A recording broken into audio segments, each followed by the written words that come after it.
ఇప్పుడు ఎక్కడ చూసినా తెలంగాణలో జూబ్లీ హిల్స్ అసెంబ్లీ స్థానానికి జరగబోయే ఉప ఎన్నిక గురించే చర్చ జరుగుతోంది. ప్రస్తుతం తెలంగాణలో ఇదే హాట్ టాపిక్. వచ్చే నెలలోనే ఆ ఉప ఎన్నిక జరగబోతోంది. ఇప్పటికే బీఆర్ఎస్ పార్టీ తన అభ్యర్థిని ఖరారు చేసి ప్రచార కార్యక్రమాలను ప్రారంభించింది. దివంగత ఎమ్మెల్యే మాగంటి గోపీనాథ్ సతీమణి సునీతనే గులాబీ పార్టీ అభ్యర్థిగా నిలబెట్టడం రాజకీయ వర్గాల్లో చర్చనీయాంశమైంది. ఆమె కుటుంబ సభ్యులు, పార్టీ నాయకులు ఇప్పటికే తమదైన శైలిలో ప్రచార కార్యక్రమాలను నిర్వహించారు.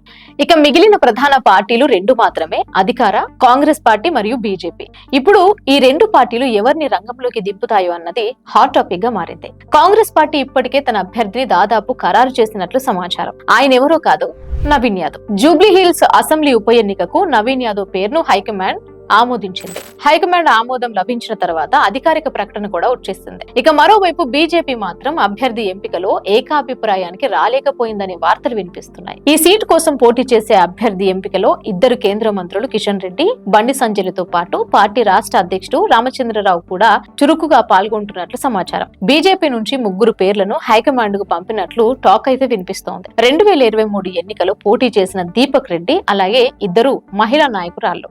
ఆ మహిళల్లో ఒకరు కీర్తిరెడ్డి, ఇక మరొకరు ఉమ్మడి రాష్ట్రంలో కాంగ్రెస్ ఎమ్మెల్యేగా పనిచేసిన అలనాటి స్టార్ హీరోయిన్ జయసుధ. జయసుధ అప్పట్లో ఎంత పెద్ద స్టార్ హీరోయిన్ గా ఉన్నారో ప్రత్యేకంగా మనం చెప్పాల్సిన అవసరం లేదు. ఆమె తర్వాత రాజకీయాల్లోకి ప్రవేశించి వైఎస్ రాజశేఖర రెడ్డి హయాంలో సికింద్రాబాద్ నుండి కాంగ్రెస్ అభ్యర్థిగా గెలిచి ఎమ్మెల్యేగా పనిచేశారు. ఆ అనుభవం కారణంగానే ఈసారి ఆమె పేరు ప్రతిపాదనలోకి తీసుకున్నట్లు సమాచారం. ఇప్పటికే హైకమాండ్ జయసుధను దాదాపు ఖరారు చేసినట్లు టాక్ అయితే వినిపిస్తోంది. ముఖ్యంగా జూబ్లీ హిల్స్ ప్రాంతంలో సినీ ప్రముఖులు, వ్యాపారవేత్తలు, రాజకీయ ప్రముఖులు ఎక్కువగా నివసించే ప్రాంతం కావడంతో జయసుధకు ఆ వర్గాలపై సన్నిహిత్యం ఉంది. ఈ కారణంగానే ఆమెకు అవకాశాలు ఎక్కువగా ఉన్నట్లు భావిస్తున్నారు. అదనంగా ఆమె సూపర్ స్టార్ కృష్ణ కుటుంబానికి సంబంధించిన వ్యక్తి కావడంతో మహేష్ బాబు అభిమానుల మద్దతు కూడా బీజేపీకి లభించవచ్చని పార్టీ నేతలు ఆశాభావం అయితే వ్యక్తం చేస్తున్నారు. ఈ నేపథ్యంలో జయసుధ పేరు సోషల్ మీడియాలో హాట్ టాపిక్ గా మారింది. జూబ్లీ హిల్స్ ఉప ఎన్నికకు ఆమెను బీజేపీ అభ్యర్థిగా ఖరారు చేసినట్లే చర్చ జరుగుతోంది. దీనికి సంబంధించిన అధికారిక ప్రకటన